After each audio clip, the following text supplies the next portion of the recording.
Hai Sobat Perbendaraan, jumpa lagi bersama aku Evelyn di Malukas, Maluku Treasury Podcast.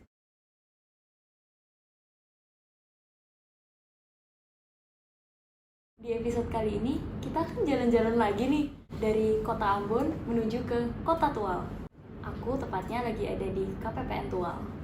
Boleh dong aku nyampein sedikit tentang KPPN Tual.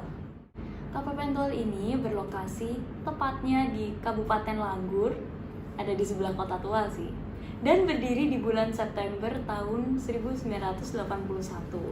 Kota Tual sendiri itu merupakan kota kedua paling ramai loh di Provinsi Maluku setelah kota Ambon. Di episode kali ini kita akan membahas tentang kupas tuntas pembayaran tagihan di akhir tahun.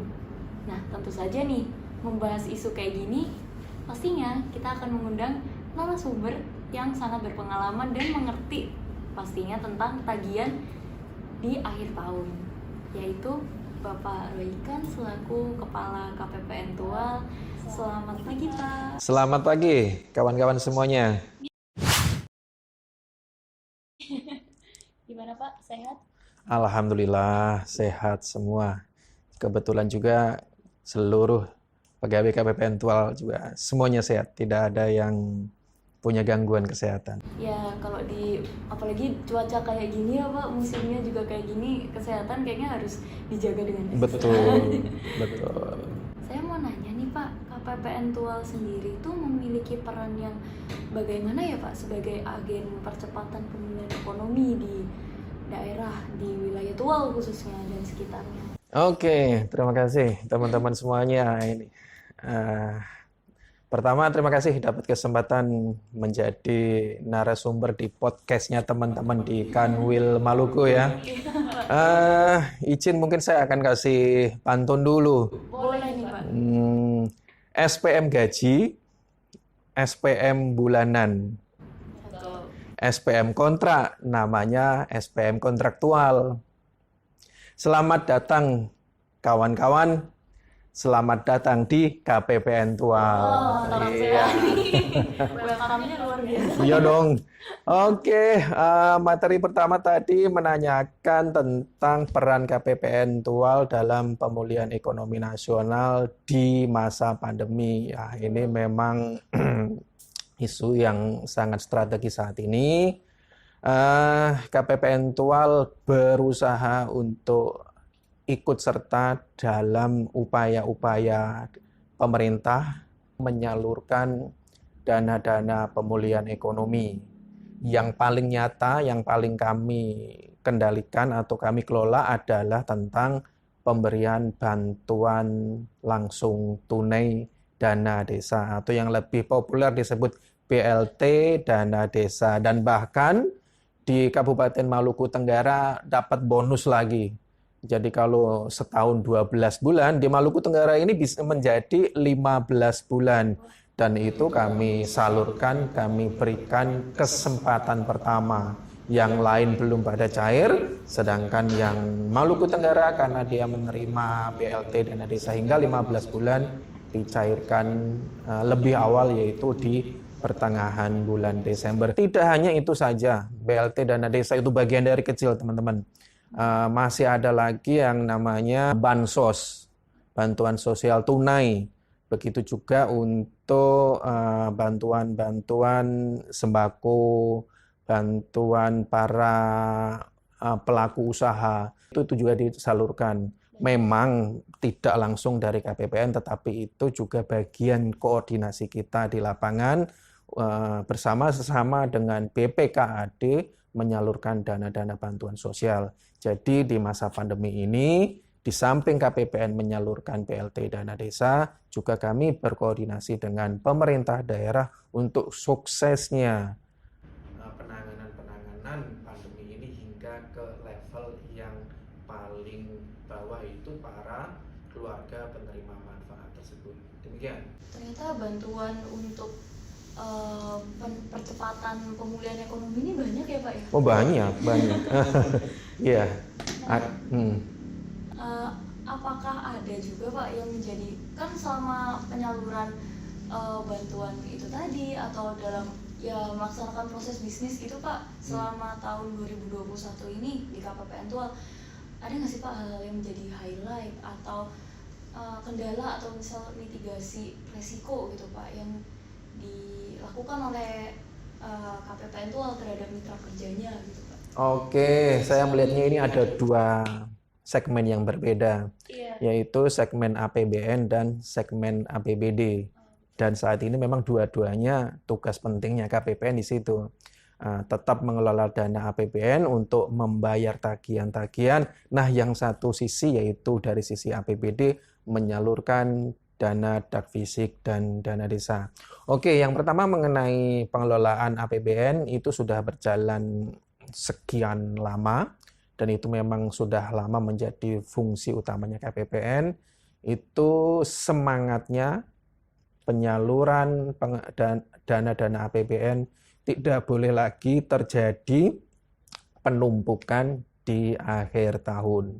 Nah, ini alhamdulillah sekali di bulan Desember ini baru aja kita lalui untuk masa-masa krusial, masa-masa gawat, masa-masa genting. Kenapa? Karena SPM-SPM kontraktual yang memiliki BAST tanggal 21 sampai akhir tahun itu harus dimasukkan atau disampaikan ke KPPN tanggal 24. Nah, itu puncaknya. Bagaimana dengan periode-periode sebelumnya itu sudah tertata rapi, terbagi sesuai dengan pengelompokannya, diajukan sesuai dengan penjadwalannya, sehingga clear terakhir di minggu terakhir ini kami tidak merasa kewalahan karena memang SPM sudah menuju linier, tidak lagi hiperbola yang menumpuk di akhir tahun. Nah, itu dari sisi APBN. Untuk yang kedua dari sisi APBD juga seperti itu.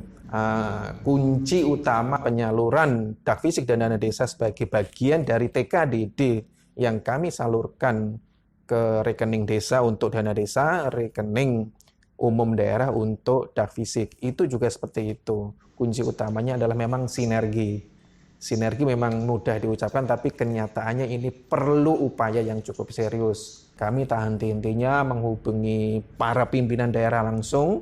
Jadi kami mengembangkan konsep pendekatan dari berbagai lini. Untuk pimpinan selevel Bapak Bupati memang saya yang menghandle langsung. Kemudian teman-teman kepala seksi itu menghandle katakanlah kepala BPKAD atau kepala DPMD. Nah, kemudian operator juga bergerilya, bersinergi untuk di level para operator. Jadi multi level kami terapkan sehingga kalau di level 1 mentok, naik level 2, level 2 mentok baru ke level bupati yang akan saya komando langsung untuk sinerginya. Dan alhamdulillah untuk dana desa terbukti seluruhnya tersalur 100%. Kalaupun ada koma itu kan bukan karena tidak salur, tetapi memang mereka ada sisa dana yang tidak dianggarkan di tahun ini. Jadi prinsipnya untuk dana desa sudah 100%. Nah, memang untuk dak fisik ada lumayan dana yang tidak terserap, itu memang sudah diakui langsung oleh Bupati dan kami sudah koordinasikan dengan beliaunya.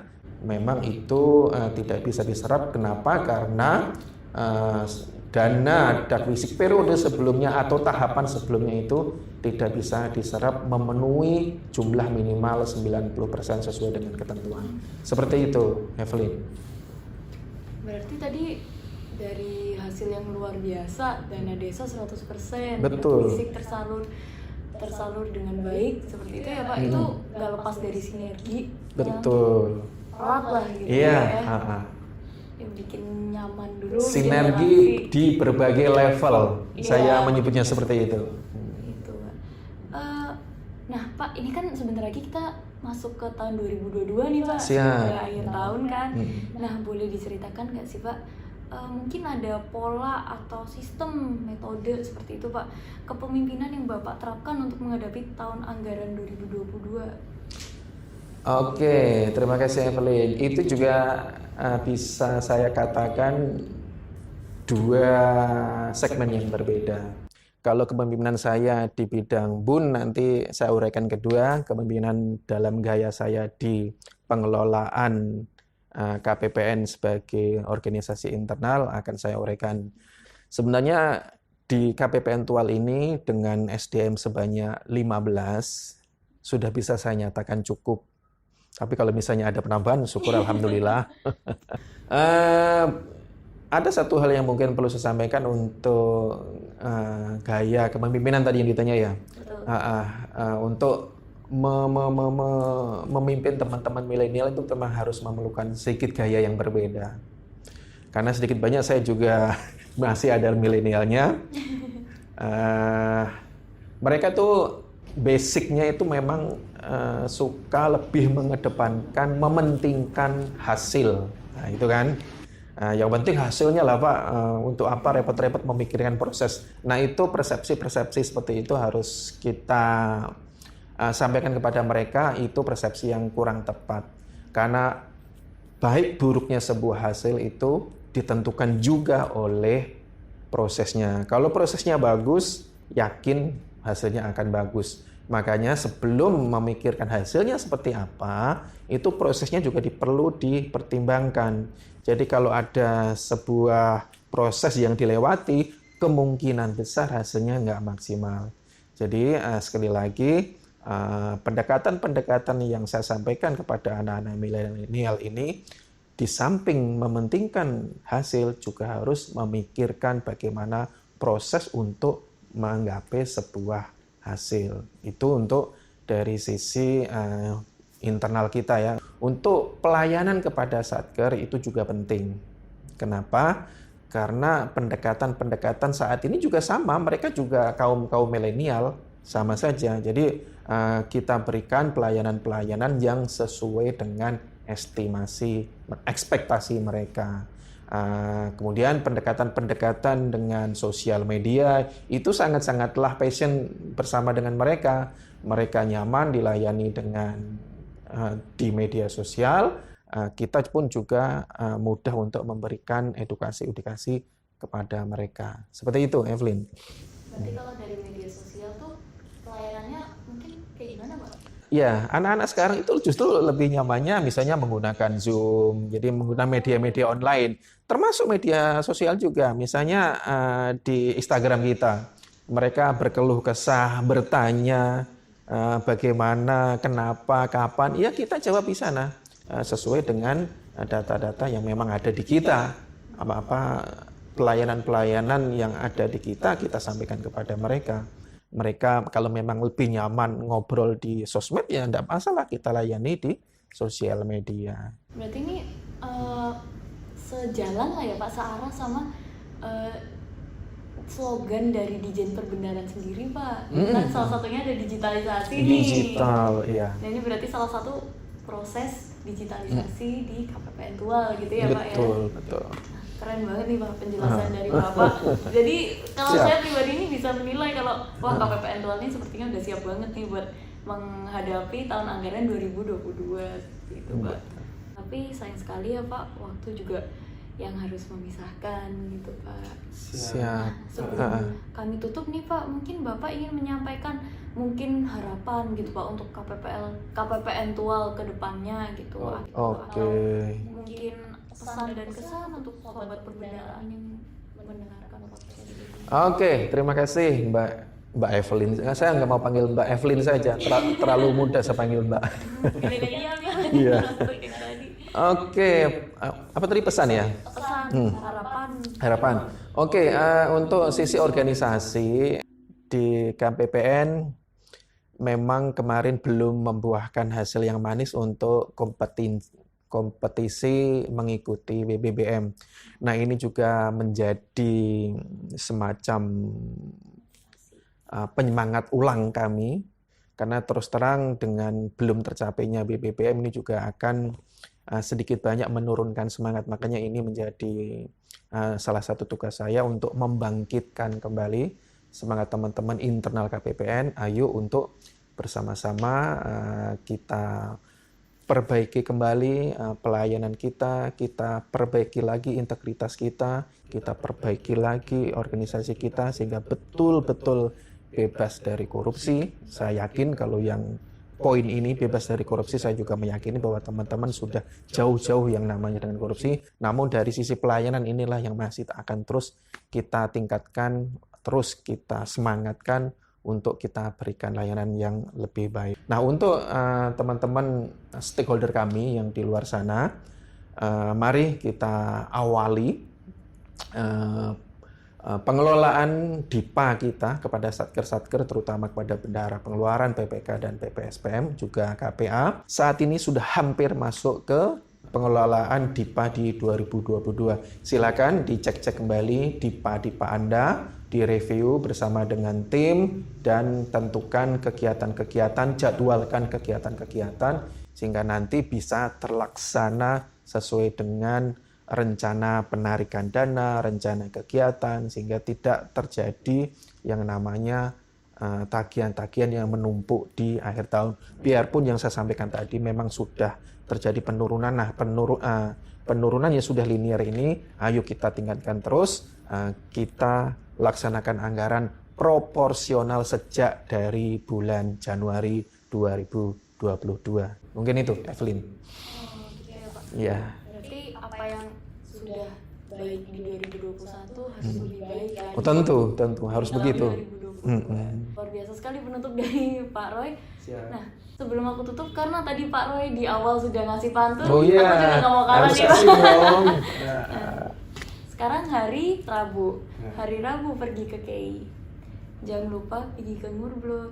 Cukup sekian di episode kali ini. Tetap di Molukas. Molukas.